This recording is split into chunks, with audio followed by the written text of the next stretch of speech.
Bonjour à tous et à toutes, bienvenue sur Free Matin. Conseil des ministres hier, la liste des 13 faux diplômes épinglés et puis de nouvelles conditions de collaboration des organisations estudiantines avec l'État et les administrations estudiantines à suivre donc dans la une des journaux, certainement avec Kader Achirou. Bonjour. Bonjour Nadège, dans la une des journaux, nous aurons le compte rendu du Conseil des ministres qui s'est tenu hier et les hostilités pour le 1er août prochain. Et justement, les préparatifs entrant dans le cadre de la fête de l'indépendance sont en cours au Bénin, même si rien ne semble visible. À Cotonou, la capitale économique, du côté de Parakou, on prépare plutôt activement la foire de l'indépendance. Nous en parlerons avec Armand Danou, red-chef du quotidien Le Télégramme.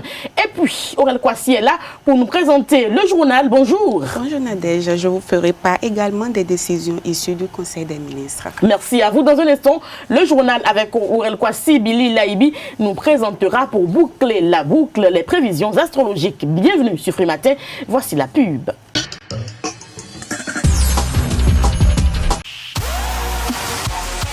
Papa. Oui, ma fille. Tu sais, je t'ai dit qu'après mon bac, je veux devenir journaliste reporter d'images, non? Papa, tu penses m'inscrire où? Esaü. Esaü, papa. Waouh! Maman, maintenant que j'ai eu le bac, je veux faire les finances et trésors. Tu comptes m'inscrire où? Esaü, beau-fils. Esaü? Oui, maman. Papa, Oui. tu sais qu'après mon bac, je vais être diplomate, non? Et tu comptes m'inscrire dans quelle université? Mais Esaü, naturellement. Esaü?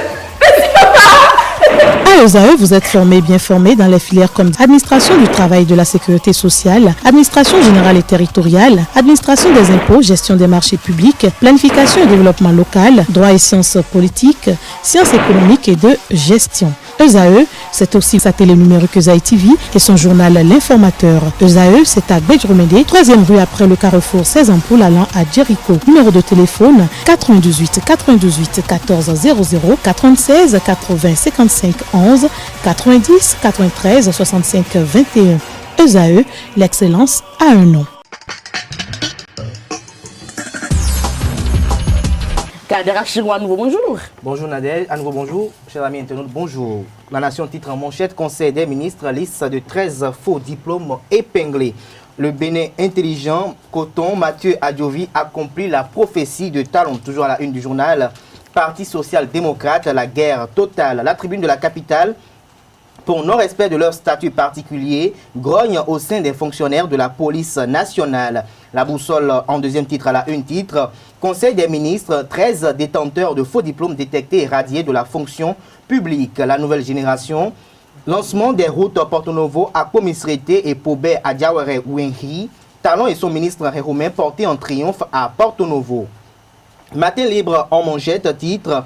Les microcrédits de 1,2 milliard à 3 milliards francs CFA suscitent interrogation. Improvisation ou opération de charme, c'est une grosse interrogation à la une du journal. En deuxième titre à la une, le journal titre dossier audit fumant à la recette perception d'attaquer. Le maire Zossou et ses collaborateurs libérés sous caution. Nord-Sud titre création du fonds de développement de l'artisanat pour une compétitivité de l'artisanat béninois. Soleil Bénin Info, clôture du séminaire atelier sur les systèmes GU et SCB. Paris réussi pour la directrice générale du port autonome de Cotonou, Huguette Amoussou. Toujours à la une du journal, accentuation de la malgouvernance à la fin du régime Yahi, Koutié assis sur des milliards des pauvres. L'opinion aujourd'hui donne son opinion sur la mise en œuvre efficiente du PAG, l'eau potable pour tous, bientôt une réalité dans les collines, titre le journal en manchette.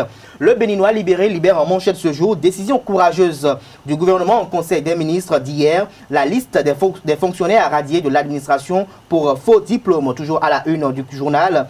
Le Vita Iron du docteur Chidimé, incroyable mais vrai, c'est ce qu'a le journal. Un Béninois propose un produit qui traite plusieurs maladies.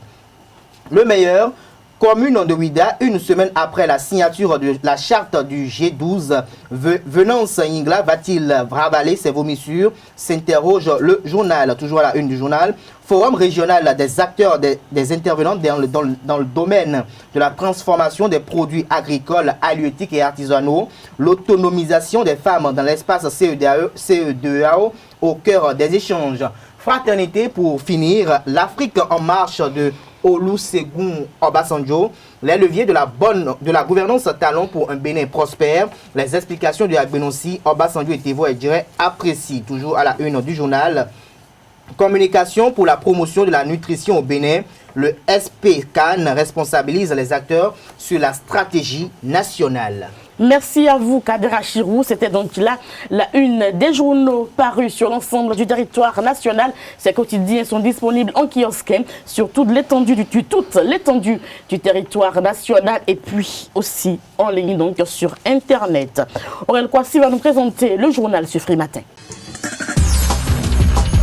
Aurel Kwasi, à nouveau bonjour. À nouveau bonjour Nadège. La séance hebdomadaire du Conseil des ministres est tenue hier mercredi 26 juillet 2017 sous la présidence effective du président Patrice Talon. À l'issue de ce conseil, on peut retenir le projet de décret définissant les conditions de collaboration des organisations estudiantines avec l'État et les administrations universitaires. Outre cela, 13 détenteurs de faux diplômes seront donc radiés de l'effectif des agents de l'État. Le ministre de l'économie numérique et de la communication a procédé mardi dernier à l'ouverture de la première session du cadre de concertation entre les acteurs publics et les opérateurs de téléphonie mobile et fournisseurs d'accès Internet. La mise en place de ce cadre de concertation vient répondre de façon durable aux nombreuses insuffisances observées dans le secteur des TIC et aux plaintes des usagers malgré les efforts consentis et réformes initiés par les pouvoirs publics depuis des décennies. Il faut noter que ces difficultés ralentissent l'essor et le développement du secteur, mais notamment au manque de synergie entre les acteurs du secteur et au déficit d'échange d'informations. Les alentours du collège d'enseignement général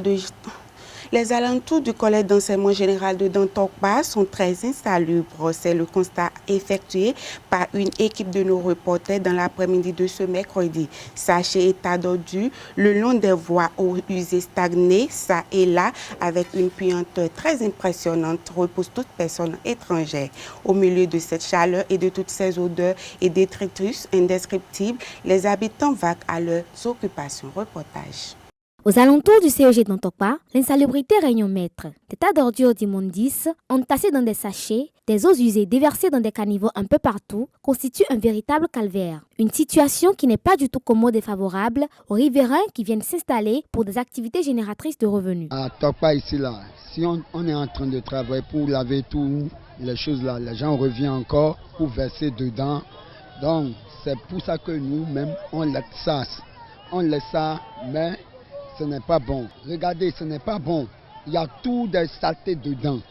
C'est ça qu'on veut toujours. On prend l'argent pour donner à les femmes une cabalée dedans.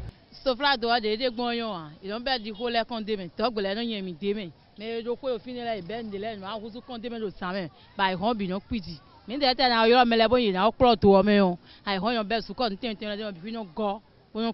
Malgré les diverses actions menées par certains riverains pour rendre vivable l'environnement, le constat demeure toujours le même. Certains riverains se plaignent et sollicitent des aides pour y vivre dans de bonnes conditions.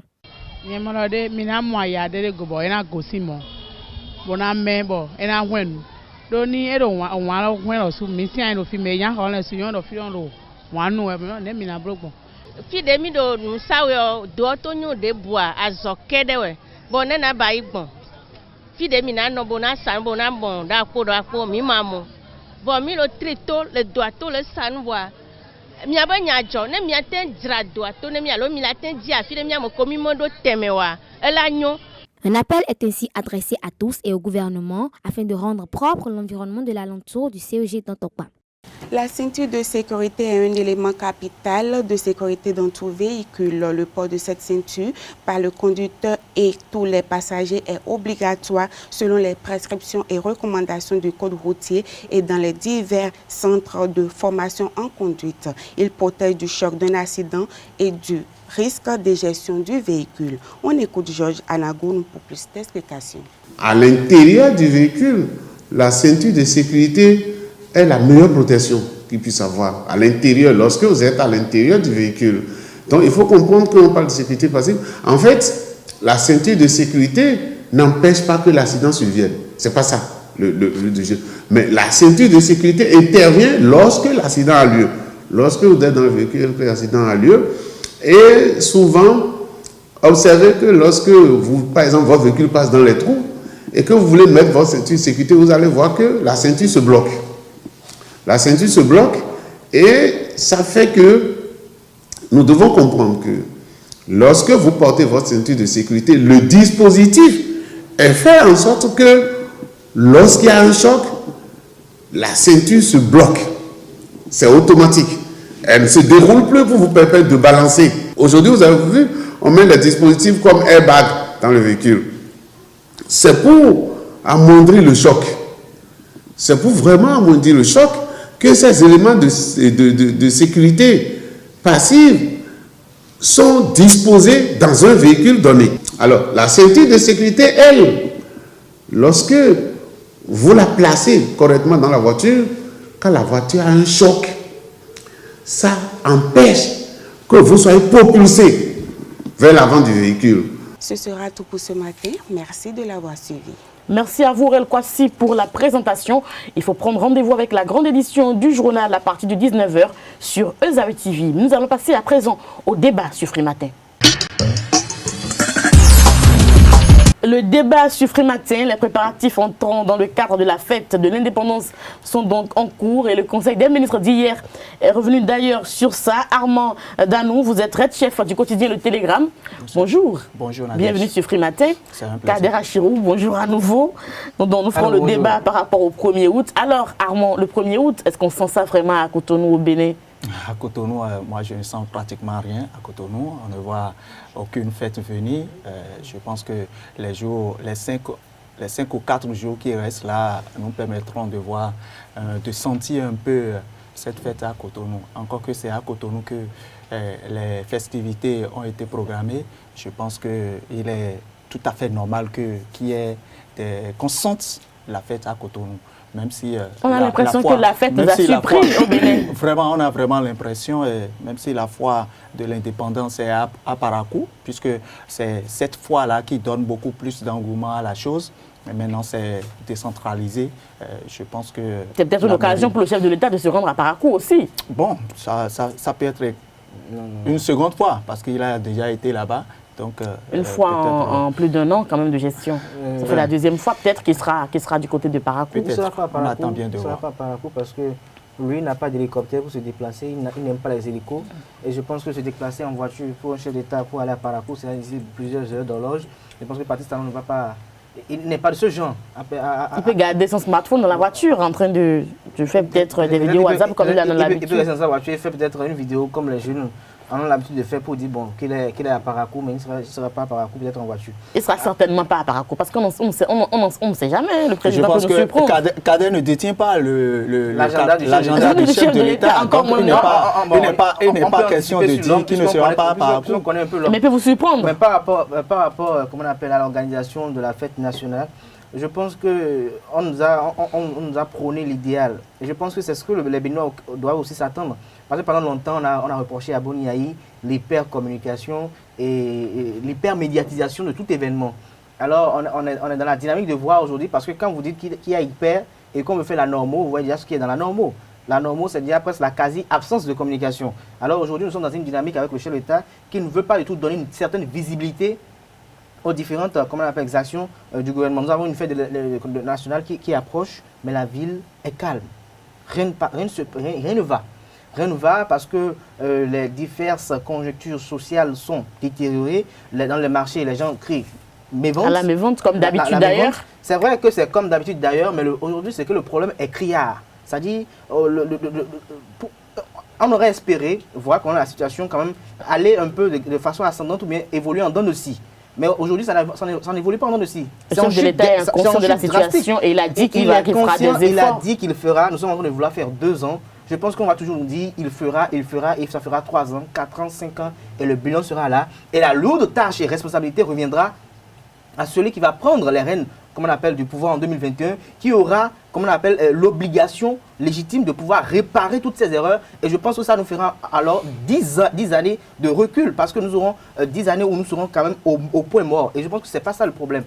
Par rapport au niveau de l'organisation du 1er août, autrefois, le chef de l'État, Boniaï, avait prévu quand même organiser ces fêtes-là un peu partout pour essayer quand même de donner une certaine visibilité quand même à ces régions. Et au-delà de cela, c'est que quand on déporte par exemple la fête nationale de Cotonou, peut-être Sakété par exemple, c'est des infrastructures qu'on va réaliser là-bas parce que les militaires vont défiler quand même sur une chaussée nouvellement bâtie et c'est des millions de francs CFA qu'on va débourser pour quand même réaménager peut-être cette route, ce qui était à la fois bénéfique pour les populations et bénéfique également, comme on appelle le gouvernement. Ici aujourd'hui, on assiste tout le temps à un rebadigeonnage de la chaussée, de l'étoile rouge. Là, on va prendre la peinture qu'on va repasser encore sur cette voie. Alors que je pense que c'est sous qu'on veut repasser cette voie. Il y a des voies dans le Bénin qui ont besoin ne serait-ce que de ce rebadigeonnage là pour au moins 5 ans.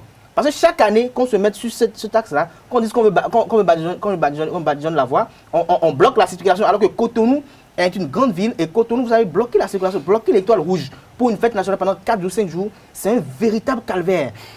Déjà qu'on n'a pas beaucoup de voix au Bénin. Mais ce qui est sûr, la fête est en train de se préparer. Moi, je pense, même si on aurait pu anticiper pour dire que c'est Parakou qui accueille la foire de l'indépendance, n'est-ce pas, Armand?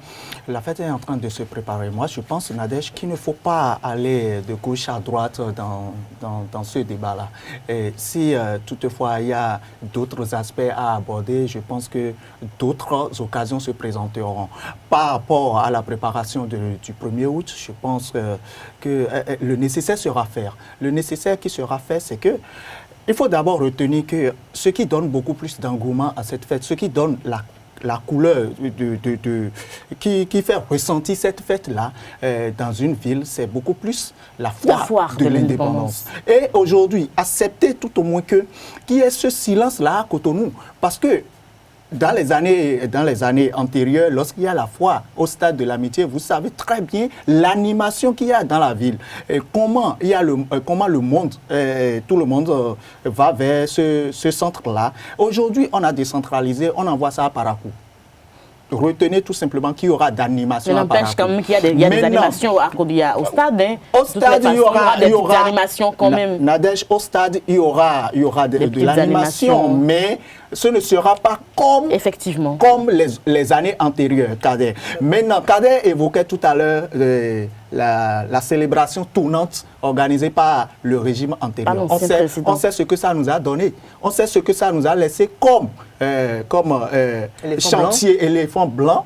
Des maisons qui sont construites et qui n'ont pas été entretenues et jusqu'à présent, ça constitue un problème pour nous. Mais ça, il ne faudrait pas s'engager dans quelque chose et ne pas être en mesure de supporter la suite ou bien d'entretenir la suite. Aujourd'hui, le gouvernement en place a décidé d'organiser la fête à Cotonou.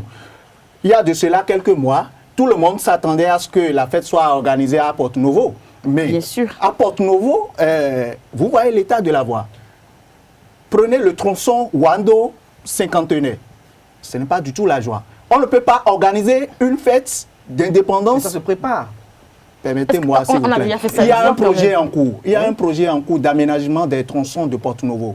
Ce projet a été lancé. Permettez tout au moins que quelque chose soit fait sur ce tronçon avant qu'on ne décentralise. Je suis d'accord avec vous que lorsqu'on organise une fête d'indépendance, une fête nationale dans une ville, ce sont des investissements, ce sont des ressources qui viennent dans cette ville. Je suis d'accord avec vous, mais il faut tout préparer avant de se lancer dedans. C'est le deuxième 1er août, on aurait pu quand même anticiper sur ça. Sur ça, justement. Et c'est le silence, c'est ce que nous déplorons aujourd'hui en disant pourquoi c'est à la dernière minute que le gouvernement nous annonce la foire de l'indépendance à Parakou. Comme si la fête nous avait surpris. Voilà, encore que par le passé, c'est 1 mois à l'avance qu'on a ces informations. Maintenant, si le gouvernement l'a lancé, sûrement des dispositions seront prises afin que les choses se déroulent normalement dans cette ville-là. La fête de l'indépendance, moi j'ai foi que la fête sera organisée et des dispositions seront prises, que ce soit du côté du gouvernement, que du côté de la municipalité de Cotonou, même si le badigeonnage dont vous parlez On en a eu pendant des années. Ce n'est pas sous le régime du président Patrice Talon. Donc, on en a plusieurs fois eu. Ces on gens, en aura encore. On en aura. On va badigeonner. On va rebadigeonner. On va rebadigeonner. Et la mairie fera ce qu'elle peut aussi pour quand même permettre ce qu'elle peut pour... Et des feux d'artifice. Qu'est-ce qu'on va faire? la ville pour donner une certaine... La mairie fait un travail très louable. Oui, la mairie fait un travail très louable pour ma part. Et je pense que dans les localités évoquées par Armand, pour ce qui est des travaux qui ont été entamés par l'État central pour quand même pouvoir permettre une célébration nationale de la fête de l'indépendance, et que ces travaux qui ont été perçus, qui sont perçus comme des éléphants blancs, je pense que c'est une défaillance, comme on appelle, de la municipalité. Parce que lorsque l'État central amène un projet au niveau d'une commune, je pense que ça se fait en parfaite harmonie et en collaboration avec la municipalité. Donc c'est à la municipalité maintenant d'achever ce travail. Alors pour revenir par rapport à, comment on appelle, à cette manière de célébrer de façon tournante. C'était une belle idée, juste qu'il faut repenser. C'était une très belle idée et je pense que quand on met par exemple le défilé militaire, parce que quand on parle de fête nationale et quand on parle même de la foire, quand on annonce aujourd'hui, à la date d'aujourd'hui, que la foire est pour Parakou, alors que la fête de l'indépendance, réellement, pourquoi on a instauré la foire de l'indépendance? Pourquoi l'initiative de foire d'indépendance est née? Pourquoi on parle de foire d'indépendance? Ce n'est pas non seulement pour les Béninois uniquement, c'est pour les étrangers qui viennent en de pareilles circonstances pour célébrer l'indépendance. C'est pour leur permettre de ramener des souvenirs du Bénin. Et je pense que l'idéal serait de mettre le défilé militaire et la foire dans la même ville.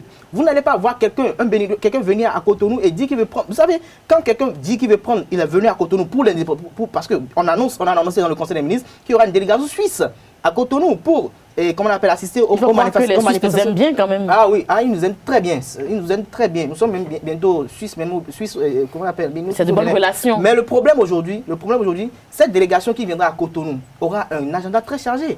Est-ce que cette délégation aura le temps qu'il faut pour aller jusqu'à Parakou, bien sûr, pour s'accaparer, pour acheter des choses pour la fois, à moins que ce soit prévu dans leur agenda. Et au-delà de comment on appelle cette délégation, il y a des gens qui vont suivre cette délégation également pour venir pour voir, pour découvrir le Bénin.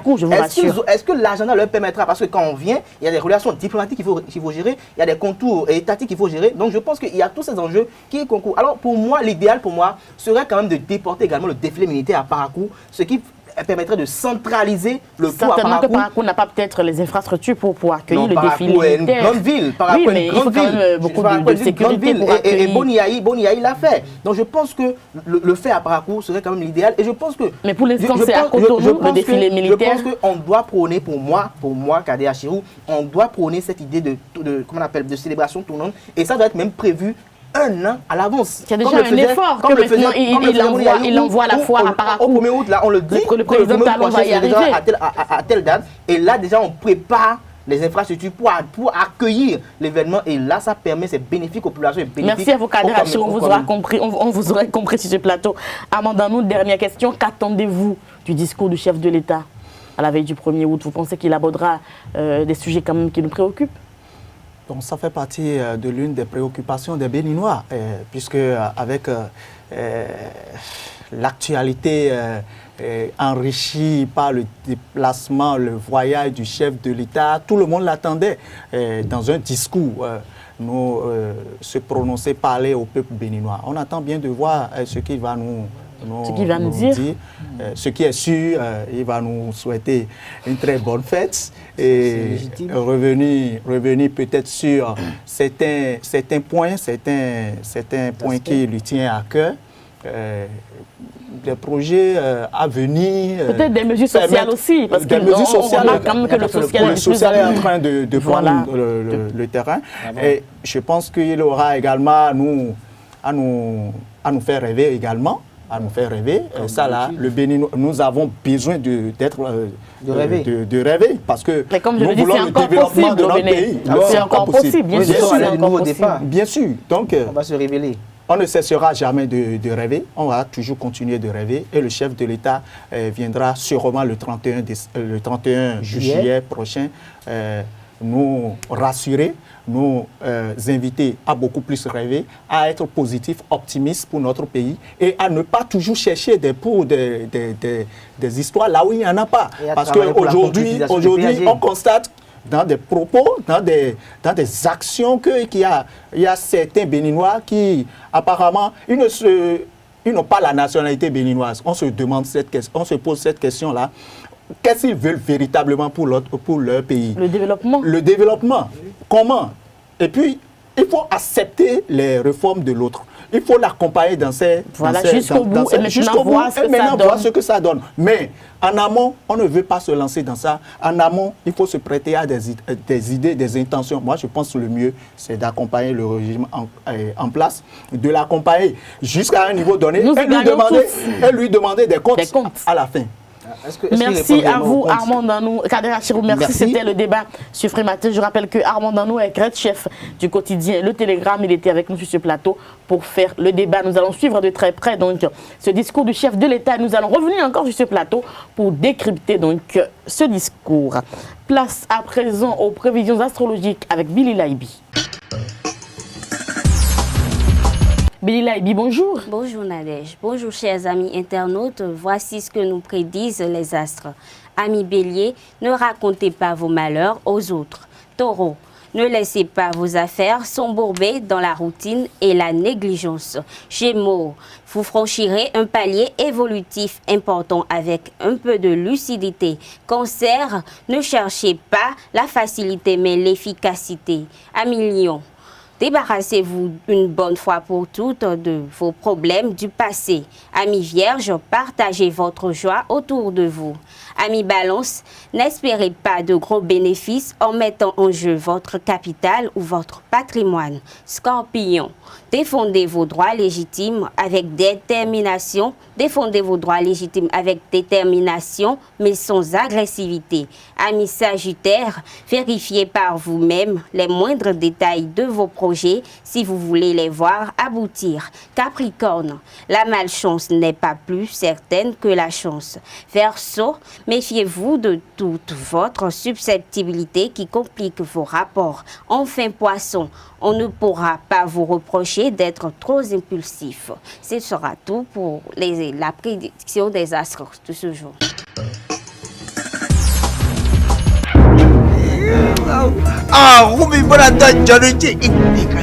Suspense.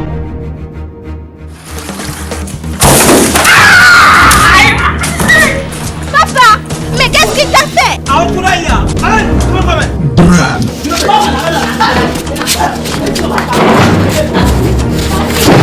Action, humour, tout ceci est au rendez-vous dans ce nouveau film, La Cour de Bazar, la Cour de Bazar. Bazar, toi laissez-nous 5 secondes, moi, j'habite tout. Je sors pour aller faire, mais toi tu mélanges tout sur la même cour. Ceci n'est rien d'autre que le retour sur la scène de Oncle Bazar avec son ciné-club OB Productions. Et cette fois-ci en version DVD. Je vous dis bien en version DVD. Procurez-vous de ce nouveau DVD de Oncle Bazar dans tous les discothèques, les pharmacies, les supermarchés, même à la poste du Bénin au prix habituel de 1000 francs CFA. Et vous aurez de quoi vous distraire.